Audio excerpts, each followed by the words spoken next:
terapkan tuh pola-pola komunikasi. Kita juga nggak bisa komunikasi itu menganggap bahwa diri kita yang paling baik.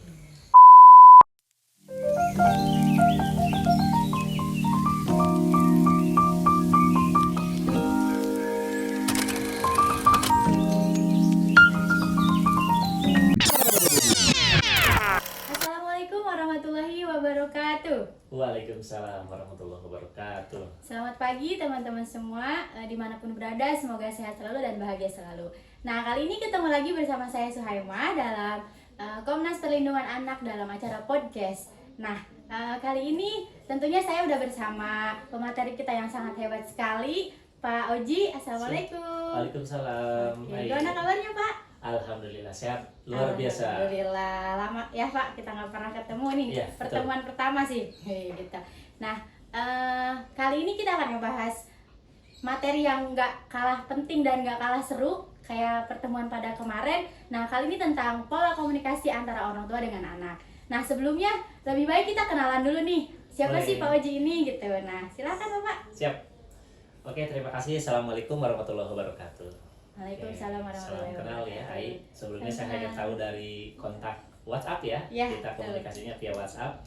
Dan itu pun saya mohon maaf selalu slow respon Ya. karena ada pekerjaan yang lebih harus diprioritaskan kemarin-kemarin. Ya, saya salah satu dosen di program studi manajemen Universitas Paletehan. Ya. Kemudian saya juga aktif di LPA ya. Kalau dulu namanya LPA, sekarang Komnas Perlindungan Anak Provinsi Banten. Saya bergabung sejak tahun 2012 bersama Pak Didi, ya Pak Uut, banyaklah teman-teman di Komnas PA. Itu aja perkenalannya. Oke, nah saya penasaran nih Pak, apa Ya. sih alasannya mau bergabung dalam Komnas Perlindungan Anak gitu? Alasannya tuh apa gitu? Alasannya saat itu memang masih dalam kondisi saya status mahasiswa ya. Ya, saya salah satu hobinya memang berorganisasi gitu. Selain aktif di organisasi intra, saya yang ekstra pun aktif ya, salah satunya di LPA zaman itu. Kemudian saya berpikir saya belum punya anak saat itu ya, karena masih mahasiswa, tapi kecenderungan saya harus bisa menyukai dunia anak dan menyayangi anak-anak. Ya, itu modal penting saat itu yang harus saya tonjolkan gitu. Saya bagaimanapun mungkin nanti punya anak gitu, bahkan nanti mungkin saya punya adik. Meskipun saat hari ini saya belum punya adik, tapi sudah punya anak. Oke, berarti udah sekarang udah bisa praktek tuh ilmu-ilmu yang dipelajari di Komnas Anak gitu ya Pak? Ya, sambil belajar ya, Ya. menjadi orang tua yang terus membenahi diri ya, artinya belajar terus baik gitu, gimana caranya dengan anak, terutama dengan anak. Oke, itu ya guys, ke perkenalan dari Pak Oji. Nah, langsung aja nih kita bakalan ngebahas tuntas tentang pola komunikasi antara anak dan orang tua. Nah, langsung nih ya Pak. Boleh. Oke.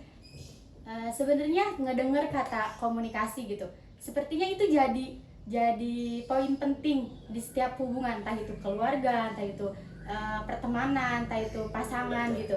Itu jadi salah satu masalah yang sering terjadi gitu, masalah komunikasi.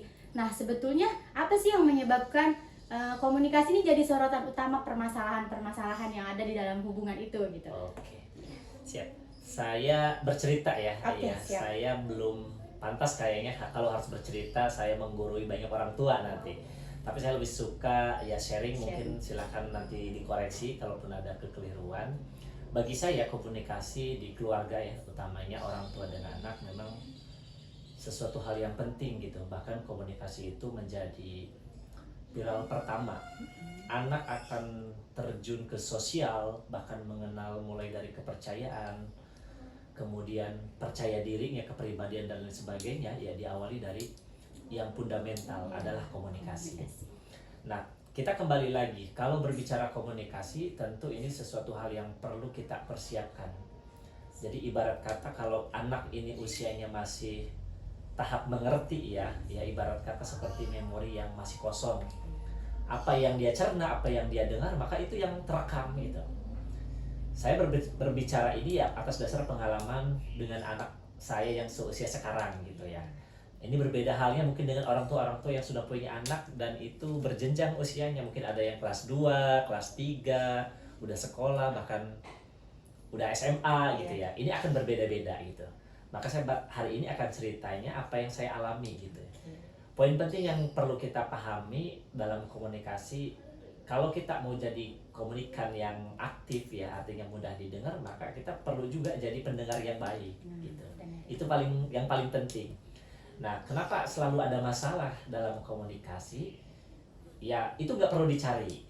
Itu nggak perlu dicari, tapi kita belajar bagaimana mereduksi ya kekurangan atau meminimalisir kesalahan-kesalahan dari dampak miskomunikasi tadi. Makanya justru komunikasi itu sentra banget gitu tuh yang harus kita kedepankan. Apa-apa harus dikomunikasikan, gitu. Apa-apa harus dikomunikasikan. Karena dengan komunikasi tujuannya kan secara umum dia bisa berdialog ya. Bahkan bisa mengubah persepsi. Kalau tidak komunikasi mungkin persepsi kita sebelumnya kurang baik ya. Tetapi kalau sudah dikomunikasikan ternyata ada titik terang gitu. Kemudian komunikasi juga bisa menambah informasi. Ternyata yang kemarin kita ketahui hari ini berbeda dengan realnya gitu. Itu Ai. Oke.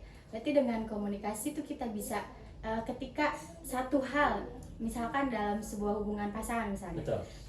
Ada satu hal yang nggak disukai gitu dari salah satu.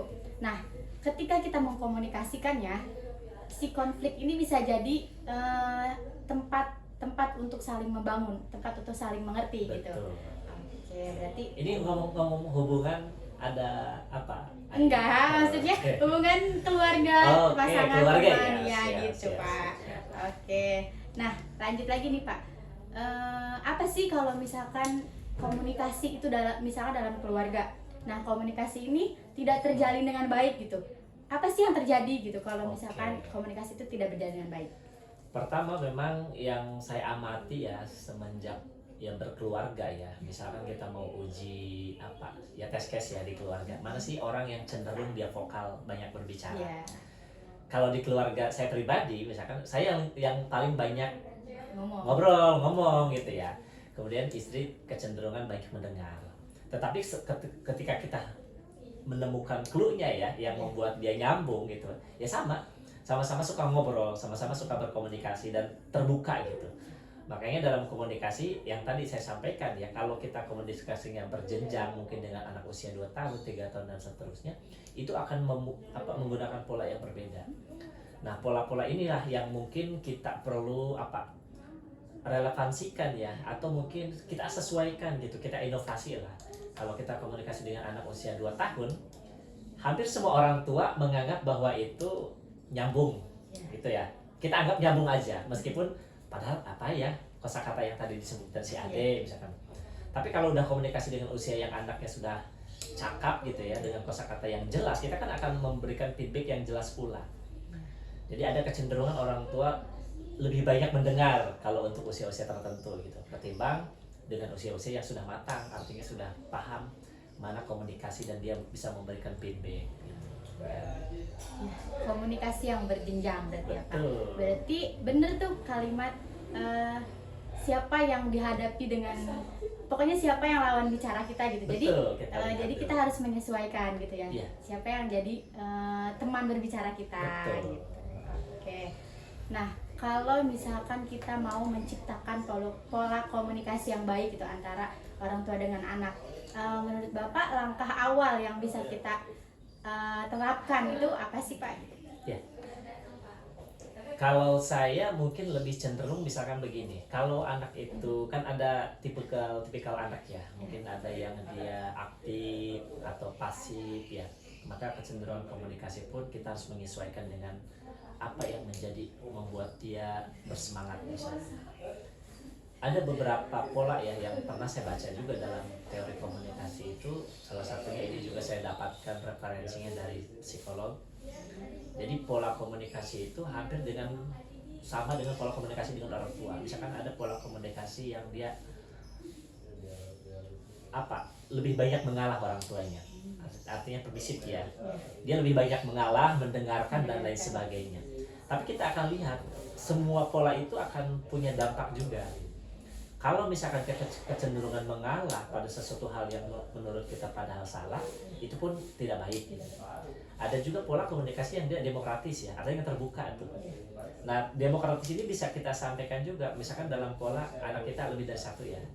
Ketika kita ngobrol banyak bareng nih dengan usia yang berbeda atau berjenjang tadi, itu akan terlihat tuh demokratis. Kita harus terbuka, kita harus jujur dan bisa memberikan kesempatan yang lain. Artinya saya sebagai orang tua atau siapapun yang menjadi orang tua saat itu ya harus terbuka, jujur dan bisa memberikan kesempatan. Coba adik dulu yang ngomong, coba kakak dulu yang ngomong, atau teteh dulu, abang dulu, atau adik dulu yang silahkan berbicara. Kita kasih kesempatan itu. Itu yang pola-pola yang harus mungkin kita lakukan inovasi ya. Artinya tidak harus kita merasa persimbik gitu ya. Artinya selalu mengalah. Kemudian ada juga yang pola komunikasi itu bisa diterapkan seperti otoriter. Artinya orang tua kayaknya benar, orang tua salah selalu benar, kembali lagi pasal 1. Itu pun tidak baik gitu ya, karena kita akan kecenderungan melihat apa sih tujuan anak ini meminta hal yang ini gitu, meminta itu, meminta dan lain sebagainya. Jadi pola-pola itu yang menurut saya yang perlu kita ya edukasi ya, kita sampaikan, tapi kita harus sesuaikan. Ya mungkin kalau AI mana yang lebih banyak bisa demokratis, itu kan terbuka. Tapi itu tergantung, kalau kita ngobrol dengan kakak mungkin itu kan lain cerita. Kita juga tidak bisa otoriter, kita perlu juga masukan. Karena tujuan komunikasi itu banyak ya, selain tadi mengubah persepsi, ternyata kita juga bisa menerima kan feedbacknya, entah itu nasihat. Masa iya nasihat diabaikan gitu, masa isi syarat kita abaikan. Berarti kan kita otoriter juga dong. Otoriter lagi. Nah, oke. Ketika kita melihat apa ya, karakteristik anak yang berbeda-beda gitu. Nah, itu kan menyesuaikan. Betul. Menyesuaikan gimana cara kita berkomunikasi di setiap anak itu dengan karakter yang berbeda. Nah, gimana sih gitu cara menemukan kalau misalkan sama si anak A harus gini, si anak B harus gini gitu. Gimana caranya gitu, Pak? Karena kan kadang kesalahan-kesalahan atau apa ya, kekeliruan itu kayak kebanyakan gitu. Kebanyakan kayak ya anak tuh harus dulu sama orang tua gitu. Kayak enggak, maksudnya tidak coba untuk mengerti anak ini maunya gini, anak ini maunya gini gitu. Itu gimana Pak pandangan Pak? Ya tadi itu kalau kita sudah paham, kita kan pasti paham lah ya. Misalkan ada beberapa anak nih yang mau kita tangani, misalkan atau kita jadikan lawan bicara. Kalau anak ini ya kategori tipikal yang aktif misalkan ya, kecenderungan aktif, pasti dia akan banyak berbicara. Tentu kita harus jadi pendengar yang baik juga. Kita menjadi pendengar yang baik terlebih dahulu, kemudian kita dengarkan. Ada nanti di situ waktu-waktu tertentu kita masuk gitu. Oh ternyata anak ini hobinya ini, maka kita perdalam setelah itu. Jadi kecenderungan anak yang aktif, dia ada satu titik yang kemungkinan dia akan mendengar. Misalkan apa? Ada juga hal-hal yang mungkin dia takuti, segani gitu kan, pasti itu ada. Nah kita kembali lagi ke anak-anak yang biasa saja mungkin dan tidak aktif gitu ya, atau pasif, dia kecenderungan mungkin banyak mendengarkan, malah nggak dengar. Nah kita juga akan lihat pola-polanya, apa sih yang dia sukai. Selama itu, bagi saya selama itu baik ya, dinilai positif ya, kita akan gali potensi itu. Misalkan oh adik hobinya gambar ya, maka obrolan atau topik yang perlu kita angkat saat itu ya mungkin masalah itu gitu. Oh atau adik punya hobi nonton kartun apa, misalkan Tom and Jerry. Oh iya, tapi kita sampaikan pesan moralnya. Tom and Jerry itu bukan dilihat dari berkelahinya gitu dan lain sebagainya, tapi apa yang menjadi unik yang menurut dia sukai. Atau mainan misalkan, hobinya apa. Kan ada juga yang misalkan anak-anak perempuan juga malah hobinya robot-robotan gitu, dan misalnya kita akan lihat dan kita galikan potensi itu. Kemudian itulah jadi bisa kita jadikan topik pembicaraan sehingga dia nyambung. Oh ya nyambung ya komunikasinya, oh enak ya. Jadi sehingga kita akan tahu tuh, oh iya kelemahan anak ini pola komunikasinya. Maka pola-pola yang tadi pun bisa kita siapkan. Kalau dia kecenderungan milih apa tindakan yang menurut kita kurang baik ya, kita harus ada juga tuh semi otoriter. Jangan itu misalkan, atau ganti lagi yang lain. Kita akan mencegah hal-hal yang menurut kita tidak baik sebagai orang tua. Nah, tadi ada kalimat mendengarkan dengan baik. Betul. Mendengarkan yang baik gitu, jadi pendengar yang baik bagi anak gitu. Itu gampang nggak sih Pak jadi pendengar yang baik untuk anak gitu? Gampang tidak gampang, harus dilakukan. Kalau orang tua jengkel ya bayangkan nanti di situ kan ada muncul tindak kekerasan kalau kita tidak sabar ya. Makanya jadi orang tua itu super duper lah. Jadi betul-betul kita diuji ya. Makanya tadi saya bilang di awal, saya bukan tipikal yang perlu dicontoh sebagai orang tua yang baik gitu, tapi perlu sama-sama belajar. Ya kadang-kadang mungkin kita terpancing emosi dan lain sebagainya, kayak tadi mungkin yang Ai sampaikan ya, harus nurut ke orang tua. Nah nurutnya itu apa dulu gitu tuh. Kalau itu hal-hal yang positif ya tentu kita berada di barisan orang tua, karena mencegah anak-anak melakukan hal-hal yang di luar tindakan yang baik. Betul, jadi pendengar yang baik itu kita harus lakukan. Ya sabar, ya tentunya ya ikhlas juga. Karena gimana pun kita sudah mencetak generasi yang akan datang. Kalau kita cetaknya terlalu otoriter juga nggak baik gitu. Terlalu tadi sama juga ya, banyak mengalah juga nggak baik. Kemudian terlalu demokratis juga sama, tidak baik. Kita harus memberikan kesempatan mereka. Kapan kesempatan yang menurut kita pas untuk dia maju, ya kita dorong, kita motivasi. Oke, lanjut ke pertanyaan terakhir nih Pak. Oke. Kalau menurut Bapak, tips dan trik gitu, cara apa ya? Mungkin tadi yang Bapak sampaikan kita sama-sama belajar, cuman Ai pengen tahu nih, gimana sih tips dan trik Bapak untuk menjadi apa ya, orang tua yang komunikasinya baik gitu dengan anak gitu. Iya. Pertama tadi memang terus belajar, satu ya, terus belajar. Artinya banyak pola komunikasi terhadap anak ya, dari orang tua ini berbeda-beda. Apalagi di era sekarang, misalkan kalau sudah kehidupan yang modern, anak yang terlahir dari keluarga yang modern misalkan ya, yang orang tuanya bekerja, terus ibunya bekerja ya, bapak ibunya bekerja, dan itu akan membentuk pola yang berbeda gitu. Misalkan gini, kalau di kota-kota besar mungkin yang bapaknya aktif sebagai pengusaha bahkan politisi, itu akan membentuk karakter yang berbeda juga. Misalkan gini, udah tugas ngasuh ibu aja, itu kan akan membentuk pribadi yang berbeda. Maka kita sebagai orang tua, karena kita ada di daerah misalkan atau di wilayah ya yang komunikasinya cenderung harus aktif sebagai orang tua, ya taruhlah kalau misalkan di daerah tertentu ya, Banten misalkan, kan ini masih bisa, kecenderungan kita masih bisa komunikasi. Jadi bangun tidur kita harus bisa langsung komunikasi kan, mulai dari membangunkan, mulai dari menidurkan, sampai memberikan sarapan, mau makan apa, jajan apa, dan sekolah jam berapa, berangkatnya sama siapa gitu kan. Dari pola-pola itulah yang perlu kita sampaikan. Artinya nggak ada jeda harusnya komunikasi itu. Bahkan ketika anak sekolah pun kan kita perlu tanya, gimana sekolahnya, lancar atau tidak? Tadi ada gimana gurunya, gimana menarik nggak mata pelajarannya. Kita cenderung harus menanamkan hal itu. Jadi kita kembali lagi kepada tadi ya, tujuan komunikasi kita akan merubah persepsi, bahkan menanamkan nilai sosial dan agama atau kepercayaan pun melalui fundamental komunikasi. Jadi kita harus terus belajar, ikhlas iya, harus tetap. Kemudian tadi pola-pola komunikasi kita sesuaikan. Kalau anak ini kecenderungan masih mendengar, ya berarti masih di ranah yang perlu kita pantau. Jangan sampai dia keluar rel ya. Karena tadi mungkin kalau akibat pergaulan nanti kalau udah banyak main dengan teman-temannya, itu kan lain cerita. Kalau udah masuk ke usia remaja dan lain sebagainya, kita perlu menyesuaikan pola-pola itu. Tadi ada dua yang perlu digaris bawahi ya. Yang pertama terus belajar, dan yang kedua terus menerapkan pola-pola komunikasi itu dan disesuaikan dengan karakter anak yang berbeda-beda gitu. Oke, seru banget teman-teman. Boleh Pak closing statement buat podcast kali ini tadi tentang pola komunikasi. Ya.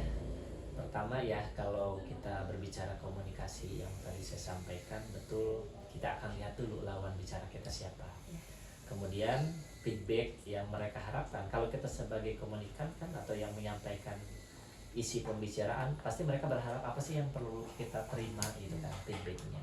Kalau itu dirasa baik seperti nasihat, saran gitu ya, hal-hal yang baik gitu ya, kita perlu juga menjadi pendengar yang baik. Kemudian setelah itu kita terapkan tuh pola-pola komunikasi. Kita juga nggak bisa komunikasi itu menganggap bahwa diri kita yang paling baik.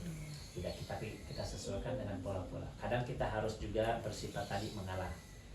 Kadang juga kita harus otoriter. Kalau memang itu tujuannya mencegah anak itu melakukan hal-hal yang dianggap kurang baik ya, kurang baik. Kemudian demokratis ya, atau demokrasi. Ya kita memberikan kesempatan. Kapan anak ini maju gitu ya untuk berkembang, dan kapan anak ini maju untuk tadi berbicara. Karena bagaimanapun kalau anak dari kecil sampai nanti usianya kita tunggu-tunggu kapan ini bisa ngomongnya, kapan ini bisa ngomong, kita tunggu-tunggu. Makanya tadi sebetulnya nggak ada jeda bagi orang tua meng-off-kan untuk komunikasi, mau tidur, bahkan dia tidur pun masih kita omongin kan. Jadi anak soleh ya, kita doain gitu kan. Setelah dia bangun pun sama, kita ingatkan lagi, nanti mandi ya, nanti belajar ya, dan lain sebagainya. Paling itu Ai. Terima kasih banyak. Iya, terima kasih banyak Bapak udah Oke. sharing kita semua. Terima kasih banyak atas waktunya. Selamat terus belajar teman-teman semua. Semoga bermanfaat. Saya Suhaimah pamit undur diri. Terima kasih atas perhatiannya. Wassalamualaikum warahmatullahi wabarakatuh. Waalaikumsalam warahmatullahi wabarakatuh.